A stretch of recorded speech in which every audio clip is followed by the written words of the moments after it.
Yes, this is Battlefield 4. So change is a big thing that's going on in the Battlefield community right now with the CTE, with Hardline having been delayed and lots of new game modes having just been announced recently. Amongst those are Rescue and Hardwire. So in Rescue, you basically have sort of like a Counter-Strike Go sort of match, like hostages. You gotta go and get them. But it seems like they're trying to add a little bit of DICE's own little twist by adding things like creaking doors, destructible environments, and all that yummy, swagalicious DICE jazz. Also, the Hardwire game mode was also announced, and basically with this, you get a vehicle-oriented game mode where you're probably trying to gun down the enemies in high-speed chases with cars going at 120 miles an hour.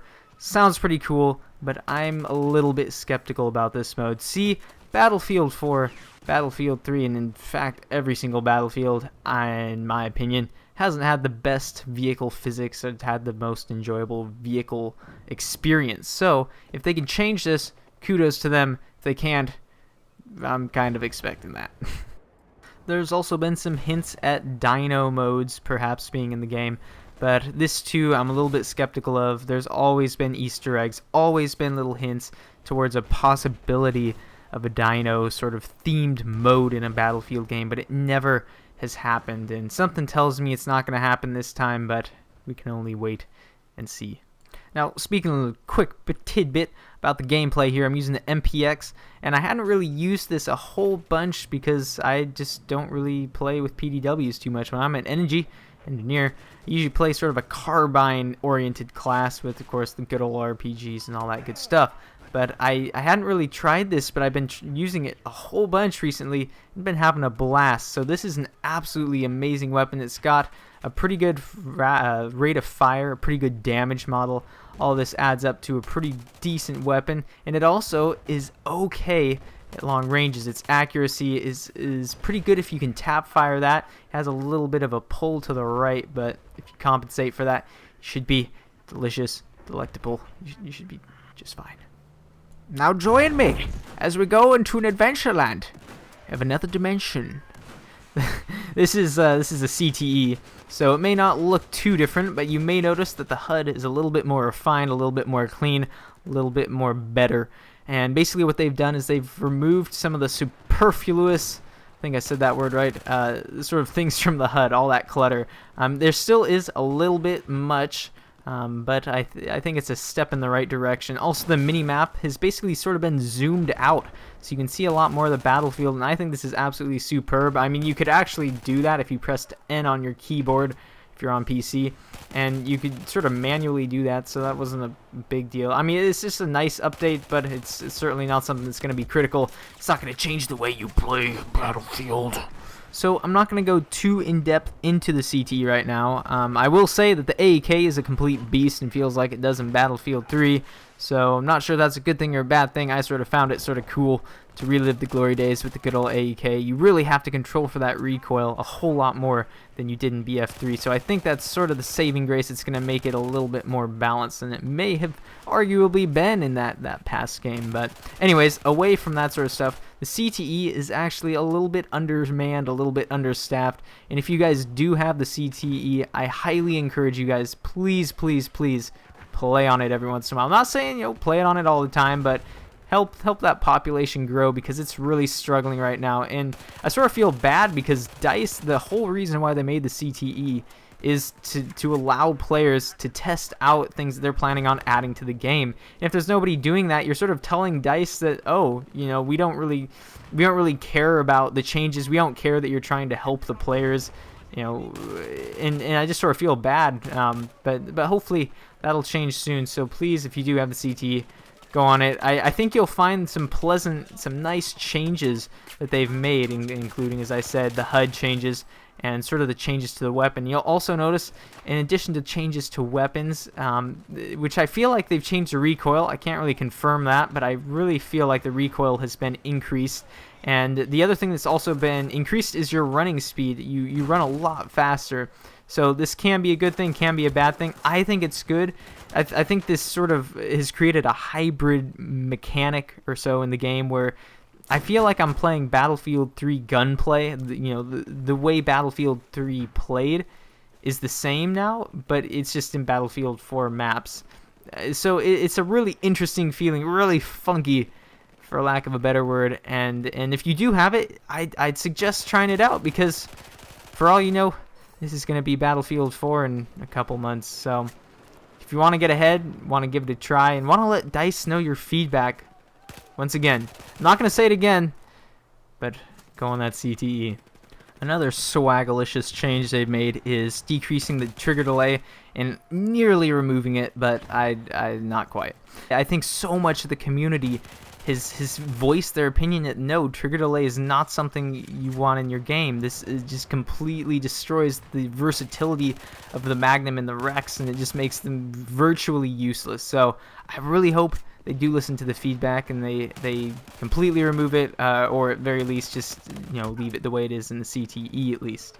Also, something else sort of big propped up in the Battlefield community, the mention of a possible zombie mode. And as cool as that originally sounded, I sort of read into it and looked into what it actually is. And basically, it's sort of like, not sure if any of you guys have heard of this, probably most of you have, but there's a zombie mode actually in Counter-Strike. And it's not really what you think. It's just sort of player models that are already existing in the game. There's no additions. It's not like DayZ, where they have sort of what were existing player models, but then changing them so that they look like bloody around the eyes and face and stuff. So they look nothing like zombies. And basically it's just player models, and they have a knife, and they just sort of run around, and they have a whole bunch of health, and you have to go and try to kill them. And so I'm not really sure how this is going to pan out. I haven't seen any gameplay of it, or heard of when there might be gameplay, but it's just sort of something that's out in the mist, in the void of the Battlefield 4 community. And so I have no idea what will come of that. I think it sounds sort of intriguing, but I'm not really sure if it's going to catch on a whole bunch. I think a few people may play it. That it may be sort of something that might be really cool at first to look into, but I have a feeling it would probably not be the most amazing thing that it probably was hyped up to be, and that most people probably had the idea of it being. It certainly will probably not be anything like Call of Duty zombie mode or a DayZ sort of mode. But thinking about certain things like that, like thinking about DayZ using the Frostbite engine, certainly can make one dream about an amazing game. I mean, can you guys imagine, like, DayZ, which is pretty buggy in terms of the actual engine that's used, the optimization. Can you imagine playing that with the Battlefield 4 engine? I mean, I can't even imagine. Or something like, Star Citizen, which has an amazing engine, the Crysis 3, the Crynet engine, powering that amazing game, or what will be an amazing game.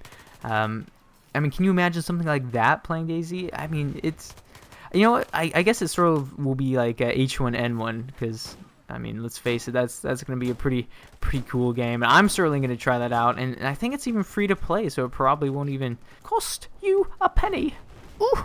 I am jumping around quite a bit right now, but something else just crossed my mind. I also remembered that in Hardline, there's been a new update that, according to sort of some game developers and things, RPGs and possibly Stingers are still looking into that, but it's sort of, more of the explosive type things, are going to probably be something like battle pickups in Battlefield Hardline. This is sort of a big deal because in Hardline, a lot of people complained that RPGs and these rocket launchers being fired in a city, which is, a city like LA or something like that, it doesn't really make sense. Like, why are these cops running around with these rocket-propelled grenades and lots of explosives and just shooting them all over the place? It didn't really fit into the sort of the lore, or probably better said, actual real life. I mean, Battlefield, let's face it, isn't quite the most realistic game with those revives where someone will get pumped full of lead and then you just give them a zap and they're good to go. So, I mean, I'm not saying like Battlefield 4 is the most realistic thing, but I think DICE tries to strike a fine line, a fine balance between realism and what's fun. And I think that just sort of completely demolished that line, spat in its face, and wrote its own line right over it. So I think this is probably a good thing because, especially because assault rifles and such are so powerful in that game already. You can, I mean, take out basically a car with a full AKM clip or something. But and that actually was changed. They've definitely decreased the power of things like assault rifles against just regular civilian cars that aren't really armored. So I think that's a good thing. All of this stuff is just making Hardline sort of seem like, they're really trying to fix it. It's actually going to be a pretty neat game. I still am of the belief that I really think it probably should have been a DLC, but I could be completely wrong, as once again, that single player could be bodacious. That multiplayer, all those maps, we didn't even get the full taste of all the maps that they're going to be releasing, so I'm hoping, fingers crossed, that Hardline will be a just awesome game. So anyways, this video is winding down. I hope you guys have enjoyed this commentary. Please let me know your thoughts about all this wonderful stuff. What do you think about these changes that they're going to be making to Hardline? What do you think about the changes that are being made to Battlefield 4 right now? Let's not forget, Battlefield 4 has still got quite a bit of kick left in it. So I'm hoping that both these games will continue to progress and change. So anyways, once again, leave your likes, subscribe if you like what you saw, and just let me know what you guys think, and I'll see you in the next video.